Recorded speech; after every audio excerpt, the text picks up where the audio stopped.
Hi, I'm Em. And my name is Bea. And this is Fangirls Anonymous. A quick warning, this podcast is not for kids. We get into some pretty explicit stuff. But if you're still with us and into that, welcome.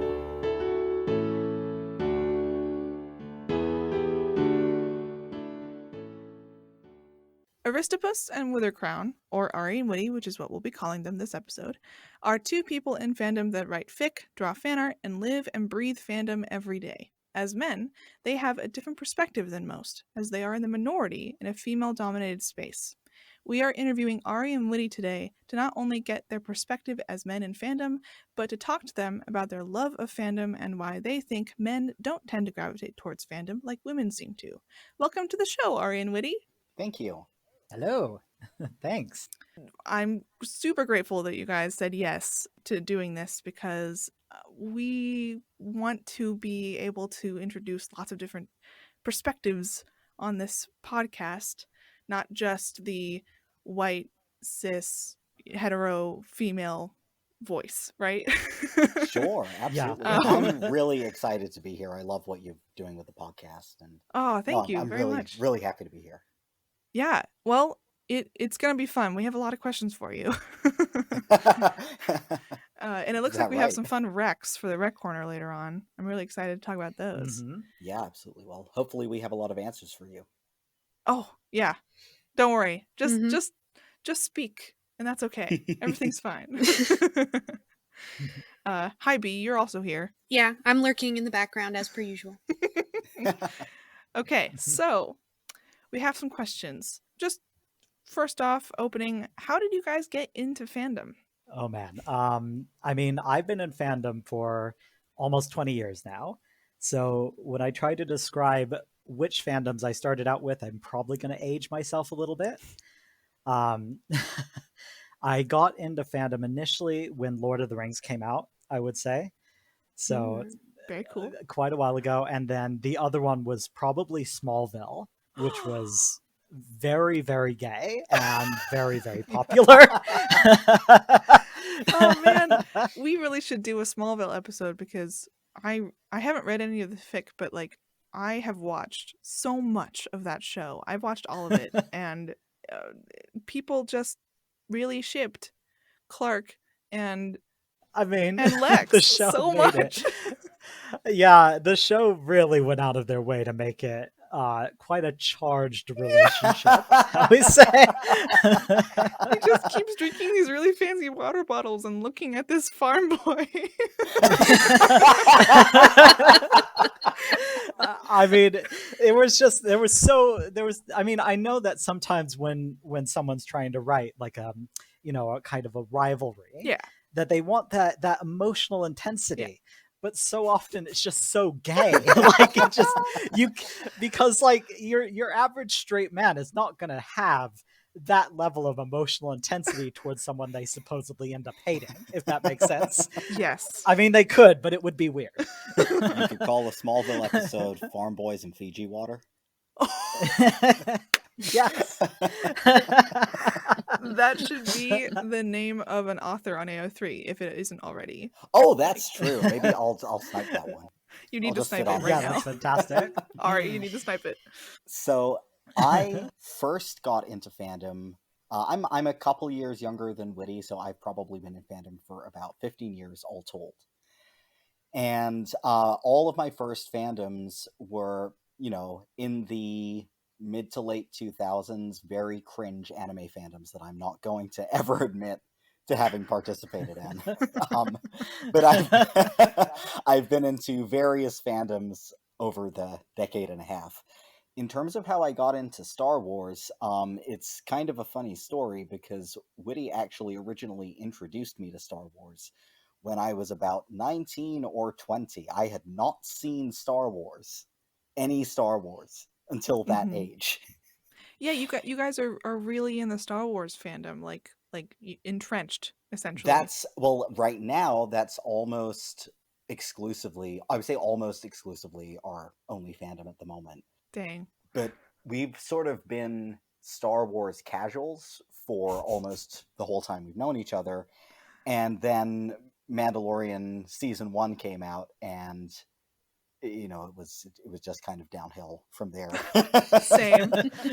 I mean, we just watched it. A real life friend of ours introduced us to it and sort of said, "Oh, hey, have you seen this new show?" And we were like, "No." And he said, "Well, it's got Baby Yoda in it." And we watched it, and we were just like, "Oh yeah, okay, this is something really special," Yeah, I actually had the idea for this podcast because of The Mandalorian. Really? Oh, that's amazing. Oh, amazing. Yeah, I mean, there's a reason that everyone on Earth, including Snoop Dogg, loves this show. It's brilliant. It's above average. Oh, 100% above average. Yes, you're entirely correct. Cool, that's awesome. So you are writing fic together right now in the Star Wars fandom. Would you mind telling us just a little bit about that? Absolutely. So we are collaborating together on a fic called Clan of Four. And the way that the collaboration works is we discuss and we plot everything out together, and we have a sort of crime scene murder board up on the living room wall where we've got all of the plot things and the themes and the character arcs planned out. Little conspiracy board up there. Red string and everything.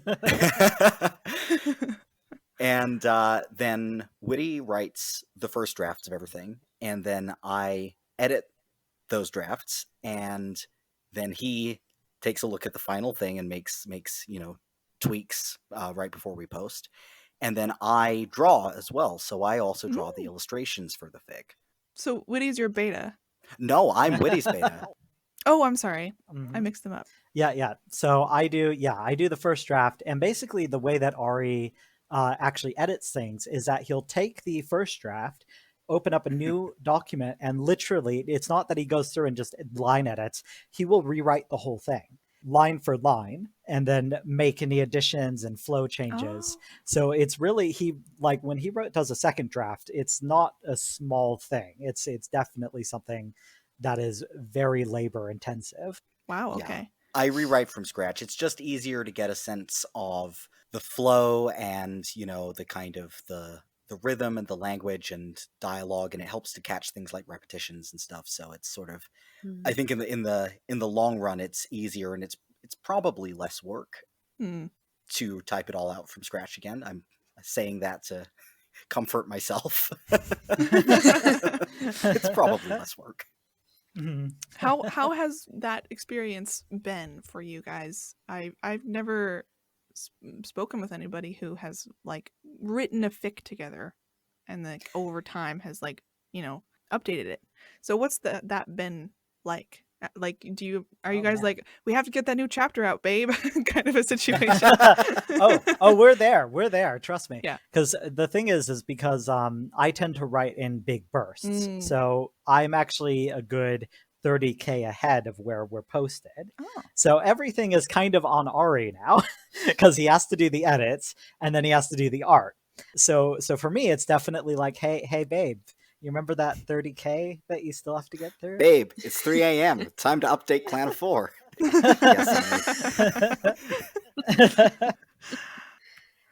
No, I think, because we're both writers and we both are so invested in storytelling as a, a creative and an artistic pursuit, I think it definitely takes a lot of cooperation to find a shared vision. And it's been a really interesting experience from my perspective, at least, because that was something that we had to work on quite a bit, was actually agreeing on what the vision for the story should be. I'd really recommend the experience of collaborating on something, because it's very different to just writing something yourself, and in some ways that are really challenging, in some ways that are much easier because you can bounce ideas off each other and get contributions. You go, oh man, I never would have thought of that. That's brilliant. And then you can kind of work that into the next part that you're working on. But yeah, I think definitely you need to have a high level of trust and comfort with each other to be able to put that much work into something ongoing like that. Oh yeah. It has had its challenges and kind of unexpected, because we've been together for a long time. So you think it would just kind of be easy. Like before we wrote this fic, we actually did a very long role play, and it turned out to be over 400K. Yeah, and it was almost 500,000 words. Yeah, and so we kind of just thought that writing a fic would be it's like a role play. It's not that, like we do that really easily, and that's no big deal. But it's really not. It was actually very challenging to kind of, because sometimes when you're collaborating, there are things you need to veto that the other person wants to put in, but you're like, I don't think that's going to work. And if you're writing it alone, you can just make the bad decision. But if you're writing it with someone, then you really have to be open to criticism, and that takes a lot of trust. Absolutely, yeah. Oh yeah, yeah. I edit with Ace and Jaren. Oh yes. I'm yeah, her that's beta. right. Yeah. Yeah, and we have a very close relationship when it comes to writing, and you just described it. Like you kind of have to be vulnerable to the person that you're talking to. Yeah, definitely. And I think there's been times where Ari will read over a chapter that I've done, and he pretty much just flatly will be like, I kind of have to redo what you did in this chapter because I don't think it works. And it's like, you really can't take it personally. It's like, you know what, actually, and I think anyone who cares about professional writing, their editors aren't going to be gentle with them. I think you do have to be able to like set your ego aside and just accept when you've written something that isn't working, and be happy that someone's actually there to tell you. Yeah, I think it's really interesting that it's your husband doing that, like it's your spouse. I think that might even complicate it. Yeah. I think if you're a professional writer, the editor is not going to be, hopefully, you're related to you in any way and a part of your life. But I think that when it's a personal relationship, you don't want to be harsh, but you have to. Yeah, and I think that definitely comes back to how much we both care just about the kind of integrity of what we do creatively. I think you can, obviously it's a hobby and you do it for fun, but I think that there's also, it becomes very sort of nutritious and fulfilling when you really do take it seriously. And I think the ability to do that with each other has been just awesome. It's just been so much fun. And I mean, there's a lot of themes in the fic as well that are very personal to us. I mean, obviously the whole kind of the whole sort of culture surrounding Mandalorian adoption and Mandalorian foundlings is, I mean, we're definitely interested in adopting in the near future. And so that's actually been, something that's very personal to both of us to write about. So I think it's really enhanced the story beyond what either of us could have done on our own, to have both of our perspectives in creating the storyline and the world in that fic. Well, that's really sweet. I hope you guys are able to adopt easily, and Thank I hope you. it's a good process for you. Fingers crossed. Yeah.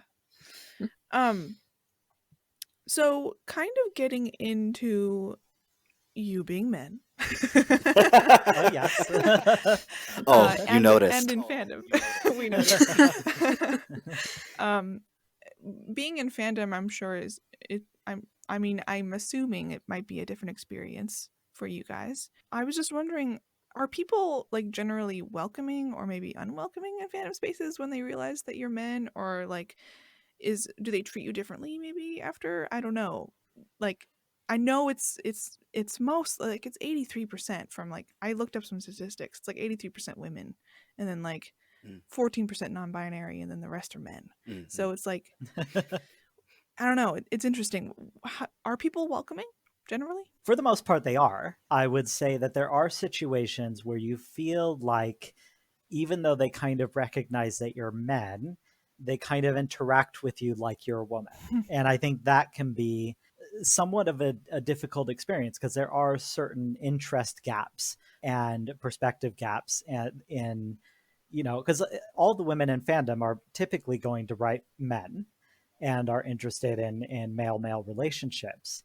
And it can be challenging when their preconceptions over like what a gay man would act like in a particular situation are, wrong from the perspective of a gay man. And I think that can be a bit challenging when they kind of realize that there's a gap in what they kind of are picturing in their star-crossed lovers or enemies to lovers fanfic versus what gay men actually behave like in real life. Yeah, I think I would say that people are generally incredibly welcoming. Hmm. There is definitely a noticeable gap sometimes. Really? I think, well, so one thing I notice for sure when it happens is, you'll be in a group of friends and everybody there will be female but you. And there will be the sort of the trope of like, oh, men are shit. And then someone will go, Ooh. oh, but not you, sweetie. And it's like, well, if you think that, then include me. Include me in that. Yeah. But this has happened to me at least a few times, not frequently, but a few times where there's a sense of like, well, oh, we've just remembered that you're here and you're listening, so don't worry, you're one of the good ones. No. Yeah, it Mm. sucks when people make generalizations like that about an entire sex or an entire culture or any group of people. You can't make generalizations. And I think in any social group that has a predominant demographic, I think that that's likely to happen when you just simply don't encounter people within your group of the absent demographic. And I think that the more mixed the demographic is, the harder it is for people to not even feel comfortable making generalizations, but to want to make generalizations because you just sort of realize, oh, well, they're just, that's not true. So you just kind of don't think it anymore. But yeah, no, I mean, for the most part, very welcoming. Oh, good. That's good. I'm happy about that because fandom's the best, in my opinion. I mean, we've It made is. fantastic friends in fandom who we've only met Yeah. within the last year or whatever that we started posting in Mandalorian fandom. Yes. And we have friends that we've met in real life that we've met just from the fandom, and it's been fantastic. So yeah, I think overall very welcoming, but definitely some noticeable discrepancies. Have you ever encountered a situation where I, being in fandom, sometimes admit that I'll just assume that somebody is female before I look at their profile or anything? Have you ever encountered a situation where somebody assumes that you're a woman and then they realize you're a man and there is a change in behavior? Not as common nowadays. I think that earlier in fandom, because I have been in fandom for so long, there definitely was that tendency for people to, and especially for me, because I'm transgender.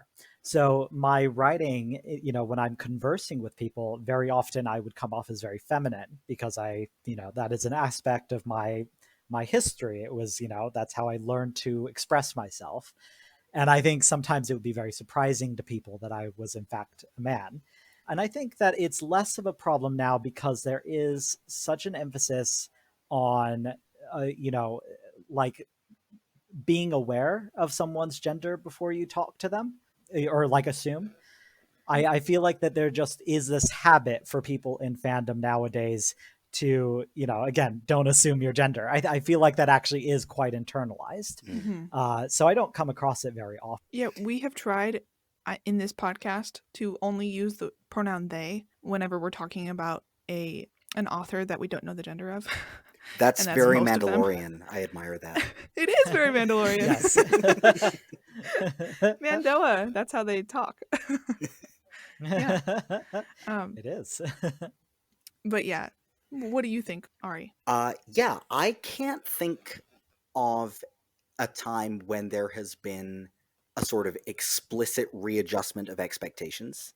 Mm. I would say that there is a general sense that people in fandom are assumed to be female until demonstrated otherwise. But I can't think of a time where someone has said, oh, wow, I thought you were female. I think part of that might be that I socialize predominantly on Discord, and usually when you join a Discord server, you post an introduction and you say what your gender is. So a lot of the time, it's quite Japanese in a way. You get the little exchange of business cards so that you know how to address each other first. And I think that definitely kind of reduces that risk. There's someone, and I feel like it might have been one of you guys, there's someone who consistently forgets that I have a gender and just thinks that I am artist.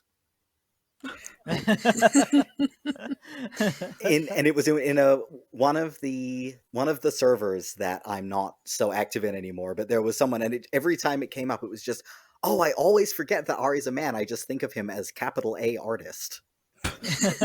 And I think that's probably the closest that I've gotten to that experience.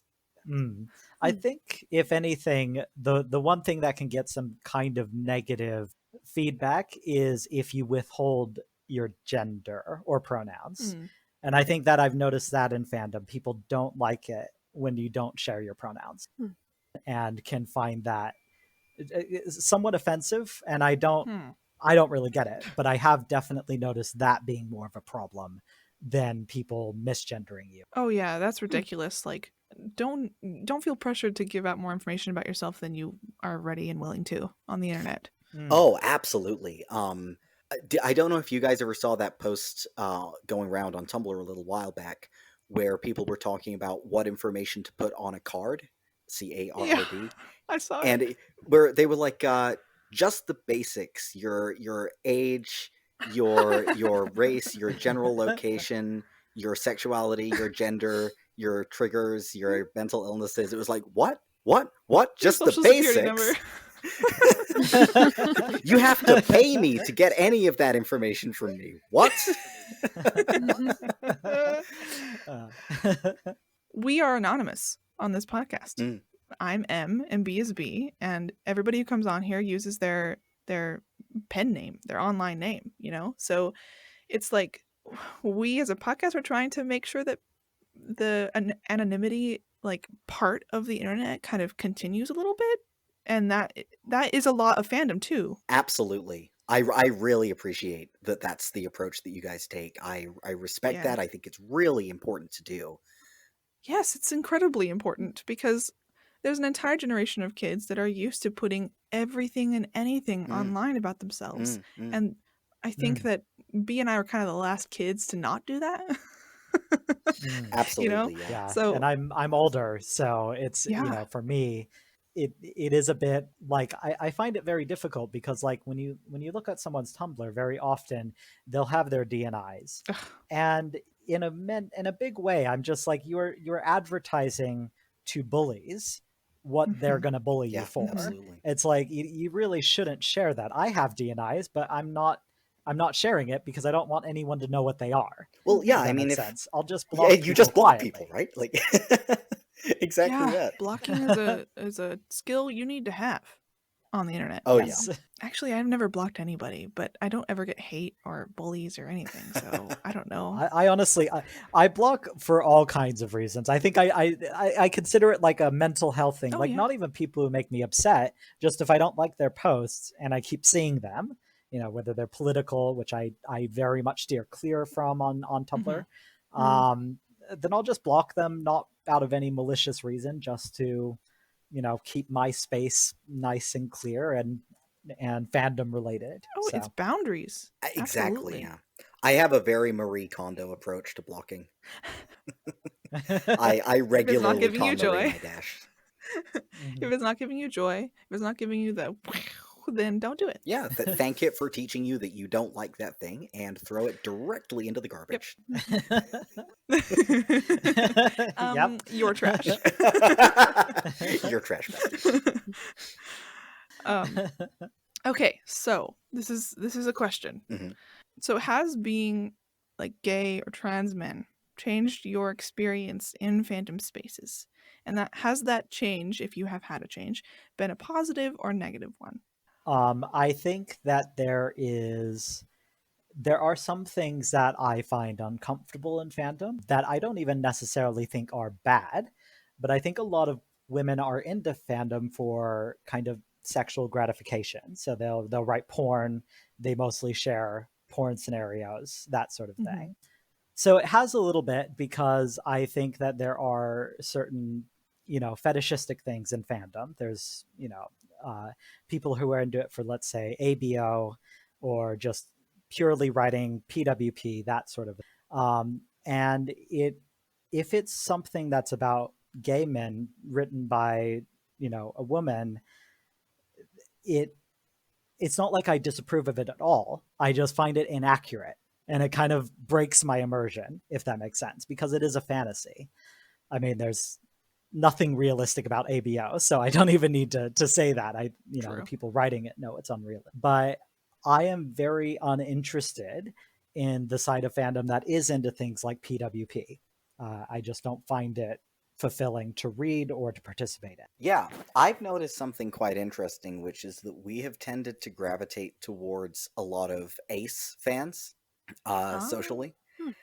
And we tend to have a bit of a handshake meme going on of like, I don't want to read that explicit sex scene.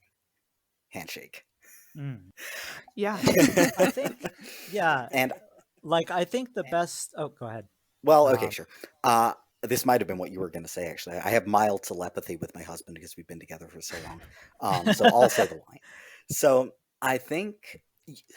How do I phrase this? Many fics that I've read, even ones that are rated mature or explicit, are good and enjoyable to read, and I enjoy reading them very much. I think there's definitely a large swathe of fics that have a few recurring issues that I've noticed, and maybe they're all part of the same thing and maybe they're slightly different, but essentially, you know how there's a thing of straight men enjoying sexualized lesbian content? Oh yeah. And you see it and you're like, that's not how lesbians are. It's sort of the same feeling. You look at it and you're like, well, this is obviously not made for me. That's the first thing, and that's fine. But there's also just a sense of like, yeah, that's just not really how gay dudes are, actually, like they wouldn't do this for your enjoyment. And I think it's a criticism that a lot of people are very aware of, and rightly so, with lesbian fiction created for the male gaze. But I think I see very little acknowledgement or discussion of gay male fiction created for the female gaze, and it's definitely inaccurate in a similar way. Well, it's interesting that in our current society, this is kind of the only space in which you would experience that. Absolutely, yeah. Because there really aren't a very lot much. of, usually if it's a film, right, or a TV show and it's about gay guys who are into each other, it's usually helmed by a gay dude or a dude, not usually women still. Right? But in fandom, it's almost always women who are writing. Yeah, so absolutely. It's like, no, absolutely. Yeah. I couldn't agree more. And I think, I think that the thing is I don't have like a moral issue with it. It's just 100%. It's, it is a sexual fantasy or a romantic fantasy that is not for actual men. It is, it's kind of like how, if you think of like Japanese writing, that yaoi and shonenai are not made for gay men at all. And they really are something that gay men would generally just not find interesting, because I think the thing specifically with shonenai, but this is true in fan fiction as well, is gay men are typically attracted to masculinity, and I think a lot of women writing gay characters like to really feminize. Well, they like to really feminize one of them. Yes. And I was going to mention this as well, that I notice a lot of compet. Yeah. I could definitely see that. What is compet? Compulsory heterosexuality. The sort of expectation that your social dynamics overall are going to conform to the model of a male-female relationship, even if the relationship itself is not a male-female relationship. And it's the sort of thing that's summed up with, so which one of you is the woman? Or for lesbians, which one of you is the man? And I've read many, many very popular fics where you can sort of see, there's a clear answer to that question in this story. And then a huge amount of content that doesn't do that at all and is fantastic. And you've limited me to one rec in the rec corner, but I have many, many recs that I love. I would say that I think this the issues that I've described, they're very predominantly noticeable in the most popular fics, and I think I probably wouldn't feel like it was worth mentioning if I hadn't noticed that trend specifically. There tends to be a very strong correlation between high popularity and compulsory heterosexual dynamics between the main pairing. And I think that's something maybe we've slightly gotten off the question, but to bring it back, I think a lot of people do not want to hear that from us because most of the other people that they hang out with in fandom don't have any problem with this. And I think that's definitely something I've noticed, is that there's a sort of well, you're entitled to your opinion, but we're just not really interested in hearing that because we like those fics. I mean, having said that, though, I feel like I don't want to skew too negative with these responses, and I feel like there's quite a lot of critique in our answer to these questions. But I think that's because a lot of the overall very positive and, creative and collaborative experiences that we have in fandom feel sort of gender free. So they aren't really, it sort of almost feels irrelevant to the topic of this conversation, because for most of the positive interactions, we are just all creators working on the stuff that we love to create. But what definitely doesn't happen is, for example, a clamor of interest for a male perspective. That's something that could happen if you come in and most people are women and you're not. And people don't say, "Oh, wow, what's your take on this?" It's noticeably the opposite to that, I think. But overall, that's really a tiny percentage of the actual experience of being in fandom. It's just that for the most part, it just doesn't come up, really. Yeah, thank you for those answers. They were very interesting. From what I know about the people that I've interacted with online, I'm pretty sure you guys are the only dudes that I've ever become friends with in fandom. So, I mean, and I've been in fandom since I was like 15, so it's been almost 10 years. It's rare, isn't it? It's very rare to not only meet somebody and get to know them enough that you know their gender, and then that they are a man. It's interesting. Fandom is almost genderless, but in a way that is the opposite of what most people experience in the world, in that everybody expects you to be a woman. I think that's interesting.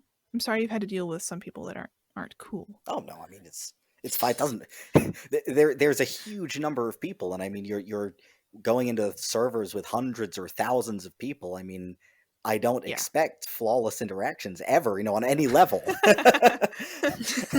Oh man, Not the in internet. fandom, Yeah, you not can't in do that. I'm absolutely thrilled that we've met so many really fantastic people that are, our friends now.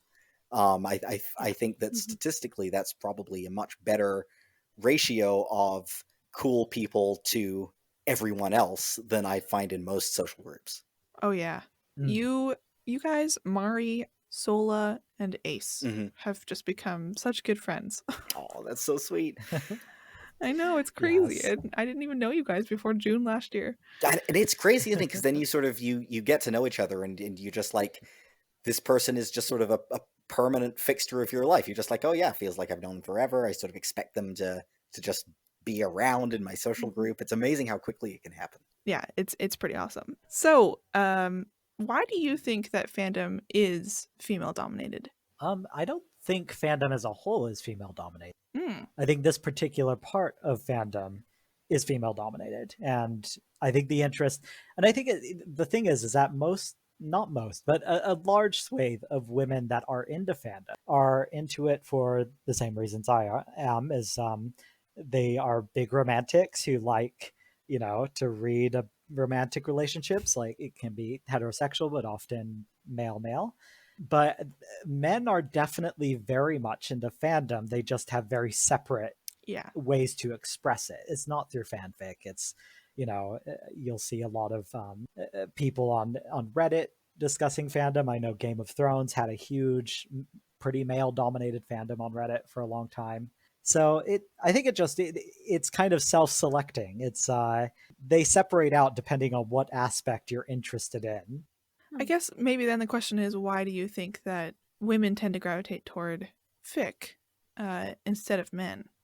Potentially, the answer to that is the same answer as why does romance as a literary genre tend to favor women as an audience rather than men? Even in film. Absolutely, and in film, yeah. Yeah. And I think that there's a large number of possible answers to that, but I think it's probably the same question, at least roughly. One thing that I have noticed more recently is I've noticed a few male artists cropping up in slash fandom spaces who don't actually draw slash themselves and don't seem to be into fic or shipping that much, but are also very happy to hang out with people who are into that and share their art and so on. I've noticed this a lot, especially in the Clone Wars fandom, which I'm quite a big part of. Or sorry, that's not true. I like Clone Wars fandom a lot. I am not a significant person in Clone Wars fandom. That's okay. It's a big part of my interest. I'm not a big part of it. Thank you. That's what I was trying to say. That's something that I definitely do not remember seeing in fandom in the past. And I think that there's a noticeable lessening of the divide between parts of fandom that are interested in romance and parts of fandom that are interested in other stuff that is not romance. But yeah, I mean, it's hard to answer why men aren't as interested in fan fiction, because fan fiction is synonymous with romance in the overwhelming majority of cases. I mean, yes, there is genfic. I have written genfic. It's not popular. People don't leave much kudos on it. You can sort of see what the what the predominant genre is in fan fiction, and it's definitely romance. Oh yeah, I don't read gen. Like, let's be clear, I don't read. He genfic. barely even reads my like, genfic. Like, it's very funny because, you know, it's like I'm very happy to read a novel that has no romance in it. I never have an issue with that. For some reason, when I go to read fan fiction, it's like I want them to kiss. Like, I'm here for the kiss. You know, I am not here for the intrigue. I mean, there can be intrigue, but I'm here for the kiss. You know, just thinking, Witty, you said that your first fandom was Lord of the Rings, and I remember reading a really interesting article talking about whether fanfic is the introduction of sex into friendships or the introduction of friendship into sex. And the author of that article, I absolutely cannot remember who that was, so I can't credit, unfortunately, but their argument was essentially that the reason that people are interested in fanfiction, and the example that they gave was Lord of the Rings, is that it's nice to create a romance with that strong of a foundation of friendship behind it, rather than can't imagine being friends without falling in love or having sex. I really like that interpretation, because I think for me, I'm very much the kind of person who struggles to read fanfics where the pairing gets together too soon. I'm because I'm married, and I know the long road, and really being married is more like a friendship than what you'd imagine a romance to be if you just watched romantic movies. Yeah, we actually spend very little time overall just gazing wordlessly into each other's eyes. But if you think of, like, let's say Legolas and Gimli, which is very popular, and when you look at them as being friends, I don't feel like their friendship is overall very different from me and Ari's friendship. It's just like you add in this extra element of romance that's just this like thin layer, but for the most part we mostly act as friends. So it's kind of an interesting thing to explore. I'm definitely the Gimli in that relationship, for the record. It's very true. How do you think, I think we touched on this just a little bit previously, but how do you think we, as a kind of a fringe society that is fanfiction, should be more welcoming to men in fandom spaces? and maybe even non-binary people, but we don't have a non-binary person to talk to. I don't know, just how do you think women can do better? It sounds funny, but it's true. How do you think we can do better? I think that one of the things that would just be, kind of, I guess, just helpful is, even though, a lot of women are so into these male-male relationships, they very often struggle to kind of separate their own experiences from the experiences of, a gender that they have never been. And I think sometimes, well, like, yeah, it makes it very difficult to have those deeper conversations about what a gay romantic relationship would look like, because they really want to stick with their kind of headcanon about it.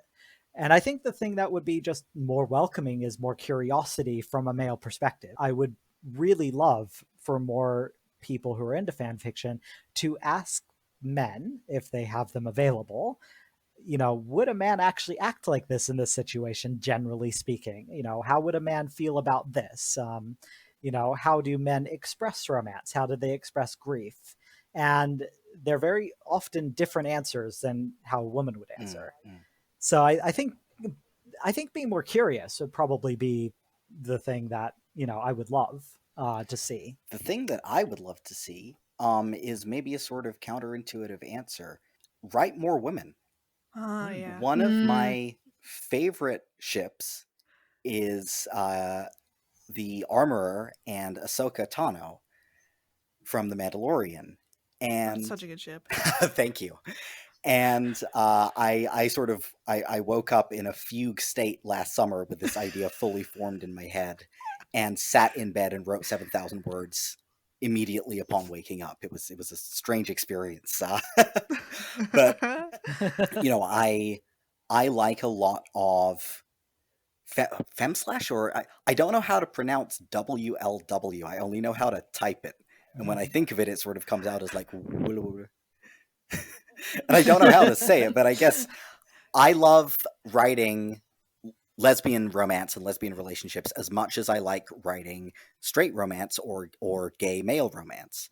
It could just be dub. Dub. That's fantastic. Oh my god, I love that. Dub. Yes. Yeah, I love dub fic, and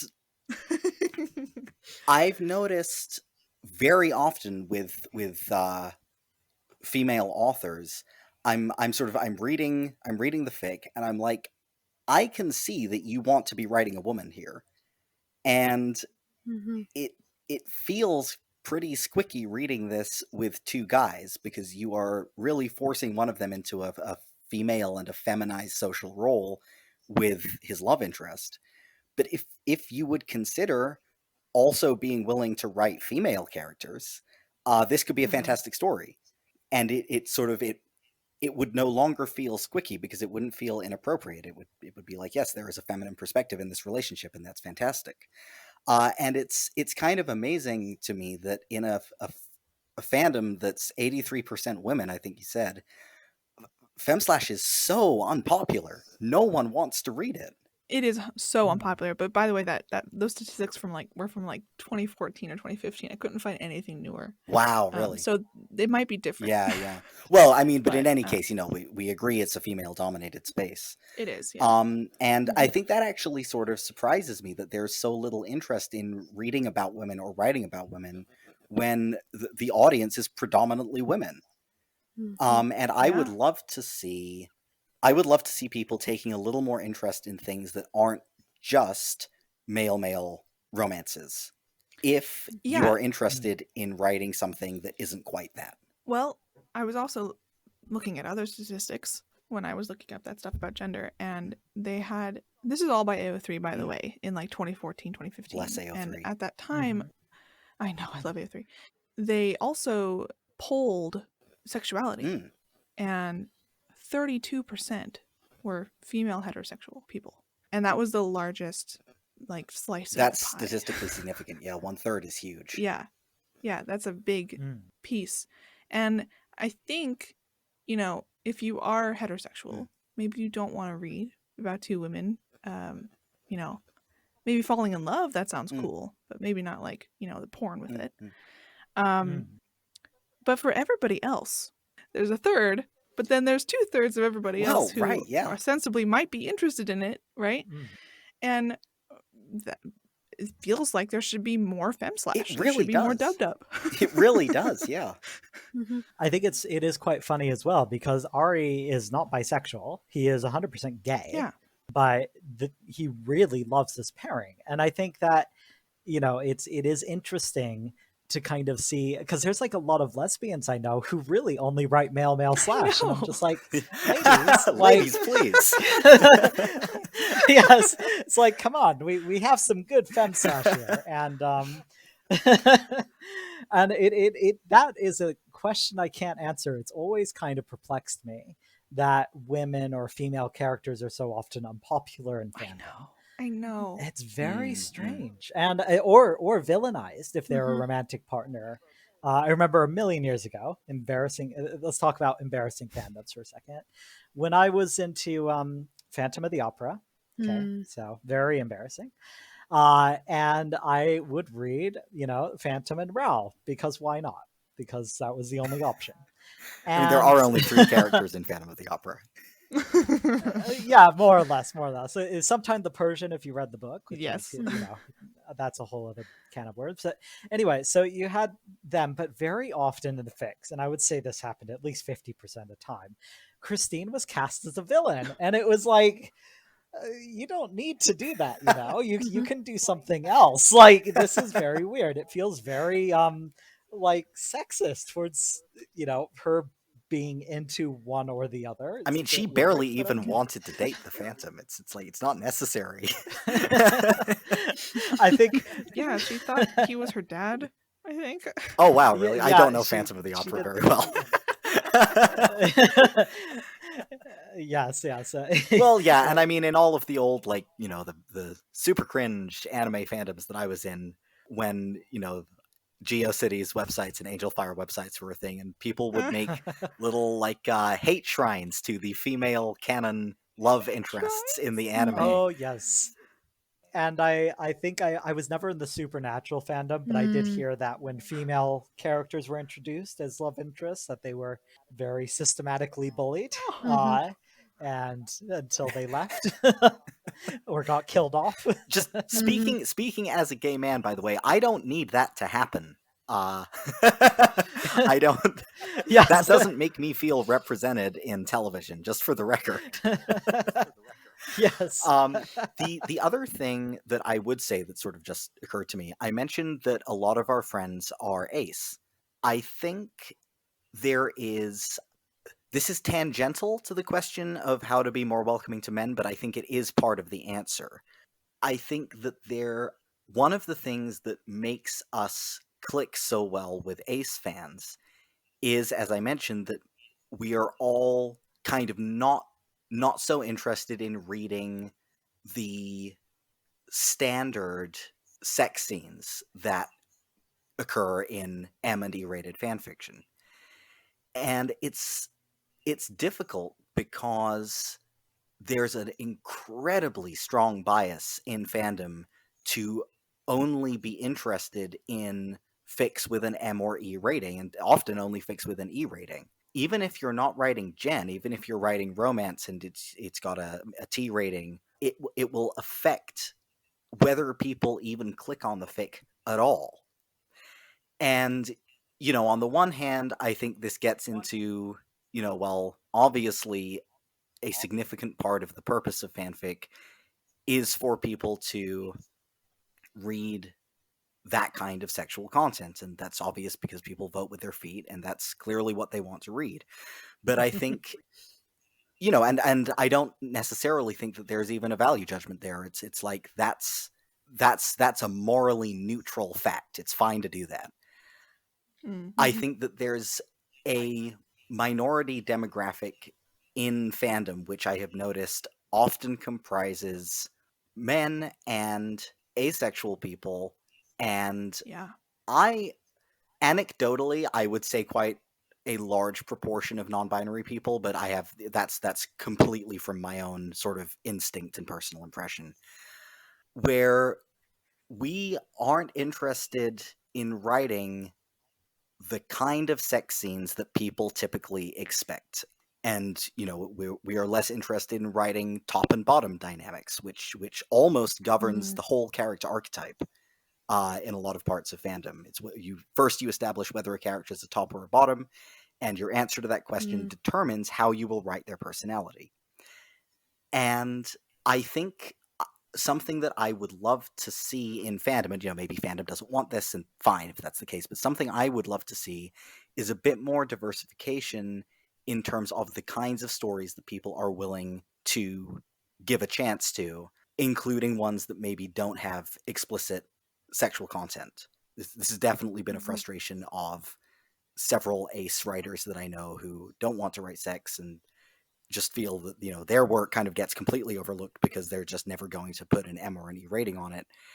And I think given that the kind of sex that maybe gay men, or certainly Witty and I, are interested in reading isn't necessarily the same kind of sex that your 1/3 straight women is maybe interested in reading, it would be cool to still be able to share creative efforts with a little bit more kind of openness, I think.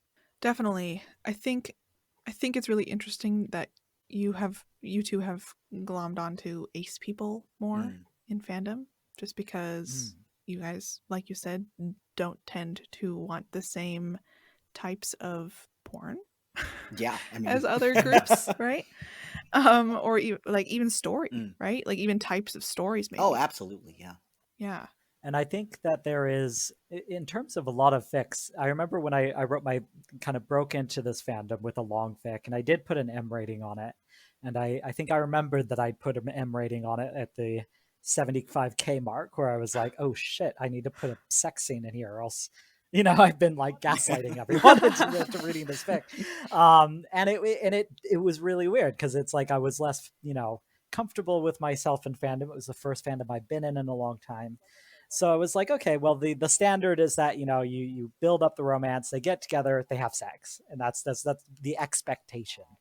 And now I almost never write M writing, and when I do, I usually get comments like, wow, that sex was so awkward, I'm so surprised. And it's like, yeah, the first time you have sex with someone is very awkward, as a matter of fact. I'm sorry, this was not the sex you were looking for. But maybe it's the sex you deserve right now.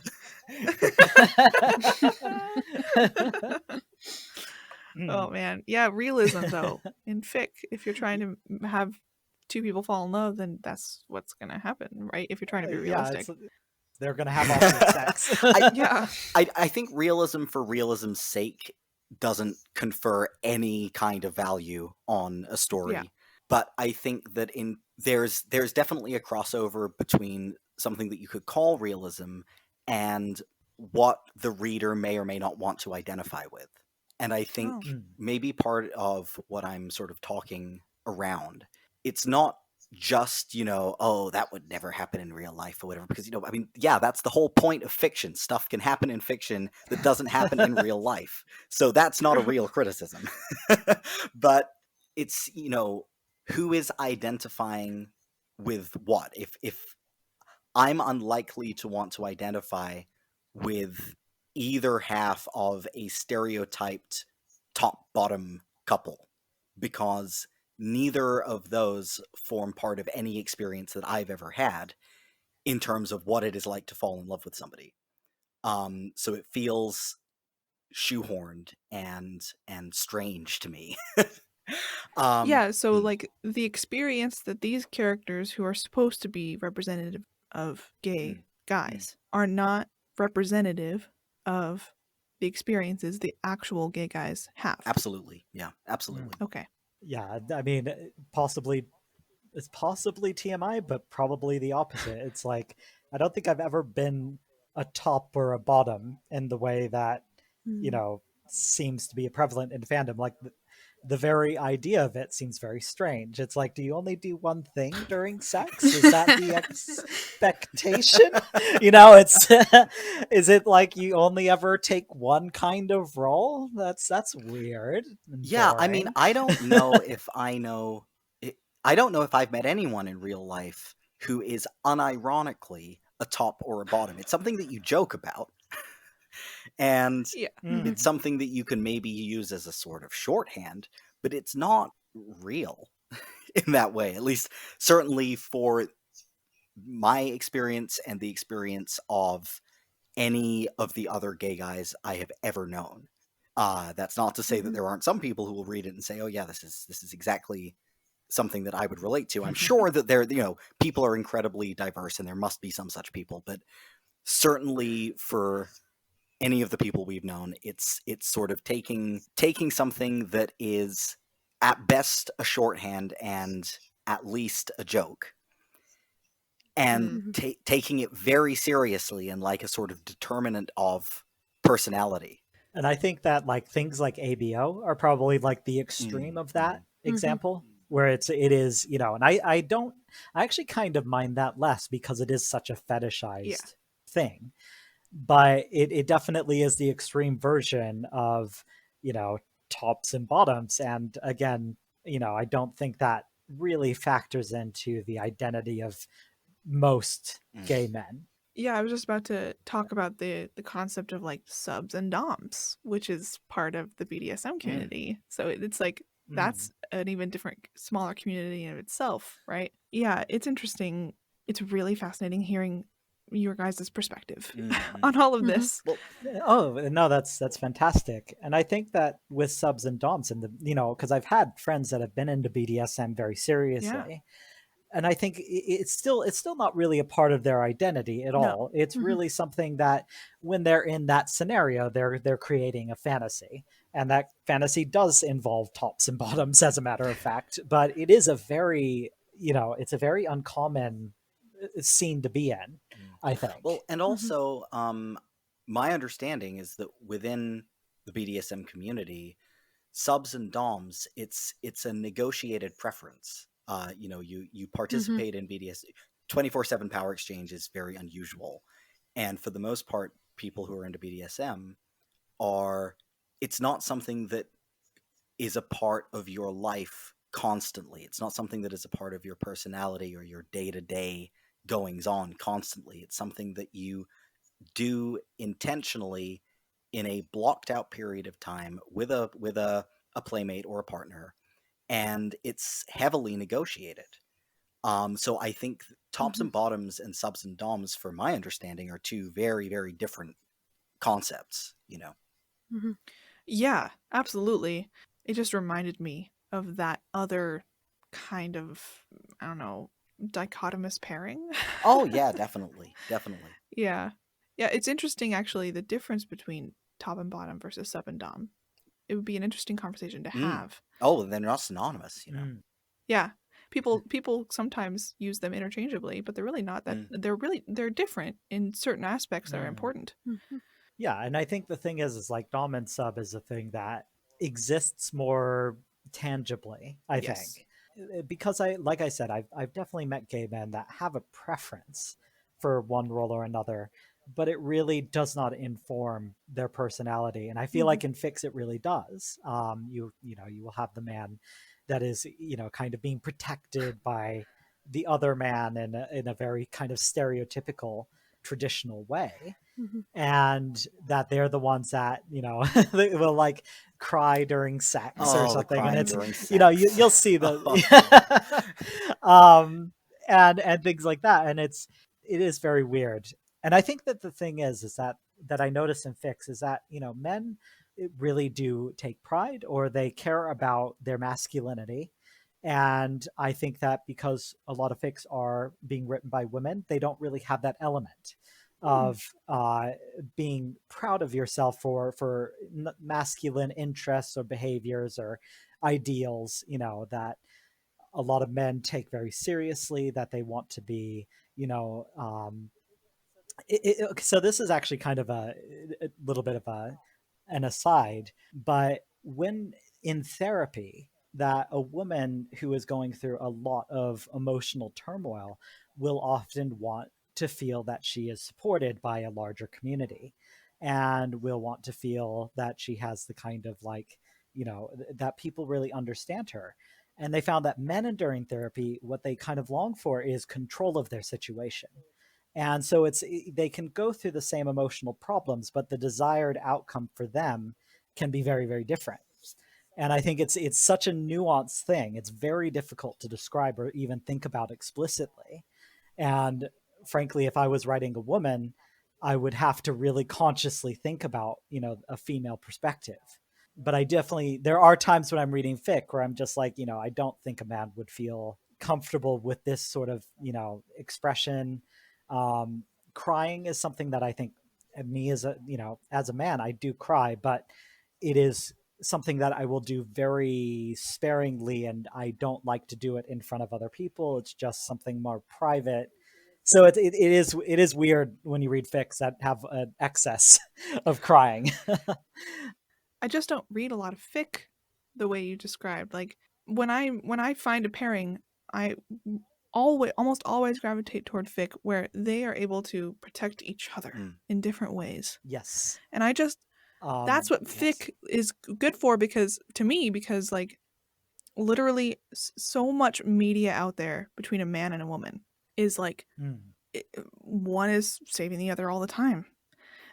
Like there's no give and take with power. And I gravitated toward fan fiction because of that. I wanted the power to be on the same level. What were you going to say, Ari? Well, I was going to say, so I have some male friends who, just because Witty mentioned crying, who have a whole thing about crying and how great it is to do. And they were using the hashtag sob squad for a little while. And as like this thing that is, you shouldn't resist doing, and you should appreciate. And if that's if you're in an emotional, if you're experiencing heightened emotion, it's important and necessary to cry, and you should sort of embrace this and be proud of it. And I've tried talking to some friends of mine a few times about this, and I've often noticed that there is just a sense of like not quite getting it, I guess. I think, there's the thing that we're probably talking around, so I'm just going to say it, is the concept of toxic masculinity. And Absolutely. There's so many sort of conversations where you try to talk about differing interpretations of emotion or different love languages or stuff like that, which I've noticed, it's like just like 6 degrees of separation before someone's talking about toxic masculinity, and that's a really important conversation to have. But there is also non-toxic masculinity, and that doesn't look like femininity. It's not just a sliding scale where the less masculine you are, the less toxic you are. Yes. I am interested in reading portrayals of actual masculinity, not toxic personalities, not toxic subcultures, but the actual proper non-toxic masculine and feminine identities. And I think often in the desire to portray men who are not toxic people, often what I see is a heightening of femininity in order to offset the sort of the toxicity that people want to avoid and not have to deal with, which is very present in a lot of mainstream media. And I think that's a good instinct in fan fiction, to want to portray masculinity and femininity that is not toxic. But I think that there is definitely a noticeable level of misunderstanding sometimes with what that actually looks like. Yeah, and you can have masculinity and femininity in any character. Absolutely. Yeah, absolutely. Which, dub. Dub. Yeah, absolutely. You can have, yeah. So it's like fandom sometimes can pigeonhole itself. Oh, definitely. Yeah. A little bit in certain areas. And I think that maybe, though fandom is known for its wide use of doing anything, we should stop pigeonholing ourselves in so many different areas. I think you've just said what I've just wasted half an hour of your time trying to explain. Fandom should branch out more. Yeah, fandom should branch out more. Yeah, that's exactly it. Especially coming from you guys. It's good to know, right? Because I really don't. In fandom, when you're just a regular person in fandom, just reading, you don't know who you're really reading from, right? Right. But you're usually pretty sure it's not a dude. So it's really, I think for anybody listening, I think it's a really good thing for, you know, a different perspective than we're used to, than fandom people are used to. I think it's great, and that's what we try to do here. Amazing. Yeah, yeah. No, well, I mean, the questions are super thought provoking and just really, it's a fascinating thing to think about because, like I said, a lot of the time you're just hanging out and talking about story ideas. This sort of stuff is all quite subtextual or irrelevant in a lot of cases, but I think it's definitely worth thinking about and having the discussion. Okay, so just one last question before we go. Yeah. We have a lot more, but I think I want to finish it here. Sure. What to you two makes fandom special? What to me makes fandom special? For me, I think, I know my answer to this. I'm trying to think of how to put it properly into words. Yeah. I think that there is a fantastic sense of uninhibited creative collaboration in fandom that is very difficult to find in most other subcultures. I would say it's largely not present in academia, and it's non-fandom writers groups just don't have the same energy. I think there's an almost limitless well of energy and excitement in fandom that is just the most fantastic kind of special thing to be able to participate in. So true. There's an anecdote about a guy who had used to be a software developer, and I think this was for a video game or something like that, and he wanted feedback from the fandom of this video game on how they could sort of improve the next one. I think it was a video game. Anyway, he created a Google Doc, and it was filled and organized with links and topics and tags. Yes. I read that article. Yeah, you're right. You know what I'm talking about. It's fascinating. Can you remind me what it's about? It's a TED Talk. It's a TED Talk too. Is it really? It is. You should totally go find it. I would love to watch I'll link it in the show notes. I'm actually not sure if it was a video game. I think it might have not even been media. I think it was like an article of some sort, but it was just, I think it was an app. Exactly what fandom is. That is exactly what people do when a bunch of like maybe 50 people are on a dock, and then it gets organized and it's perfect and it's beautiful. And people can't wait to volunteer creative effort and energy and put real quality into the work that they do. And the thing that I remember was this guy's perspective of having worked professionally in creative projects. Of having the experience of having to drag people by their teeth to get them to do anything at all. And in fandom, people just, you can't stop them from doing it. They can't wait. And I just think that is such a wonderful, just atmosphere to be around. I think for me, that's definitely the most special thing. And what do you think, Witty? Well, I think for me, it's there aren't many places, because I am very introverted. I work from home, like I'm pretty under-socialized, let's say. And you just sound like a pet.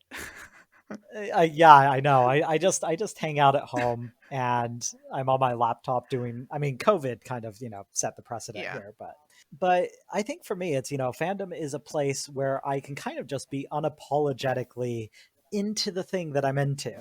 And I think that's really nice, because when you meet people, family or even just friends that you have that you didn't meet through fandom, you kind of have to put a little bit of a stopper on, how much you really love a certain character or a certain, a certain fic or something like that.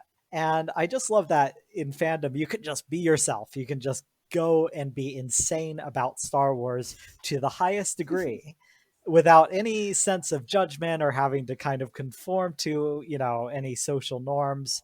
Yeah, there's no and cringe. That's very unusual. Yeah, there's no cringe. And you also will find the subculture of people who are into the same weird niche thing you are, even if it's a weird pairing or, just this random character. But I just love how, shameless it is. It's just so exciting to be able to do that.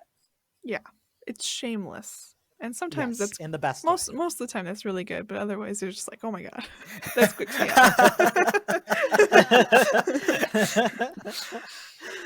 out. It's so funny because my mom and I watch a lot of stuff together. She's been enjoying Clone Wars with me, and she watched all of the Mandalorian and everything. And it's like, even though I know she loves it, there still is a limit on how much I can talk about it before I realize that I'm probably annoying her. And I just love in fandom that there is no limit. You can just keep talking. It's true.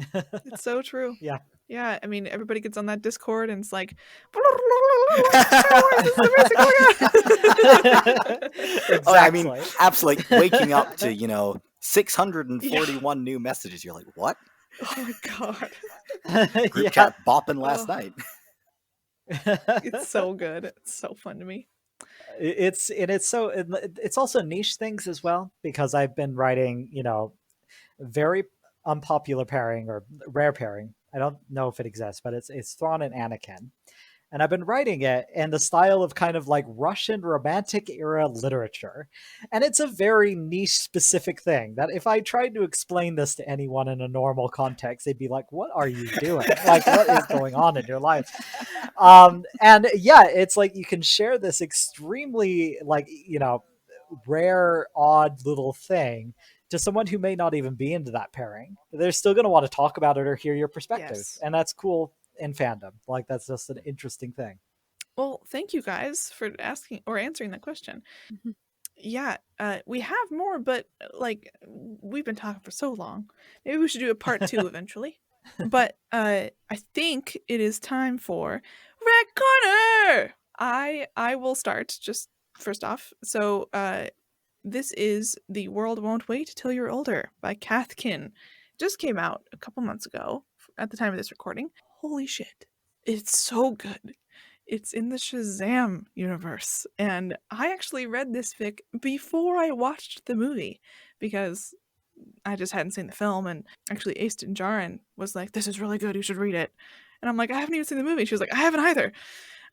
So basically, it is about Shazam being in the Justice League and the Justice League finding out that he's actually a 14-year-old kid. And it's really good. High recommend. Isn't too long, and there are a couple of parts after.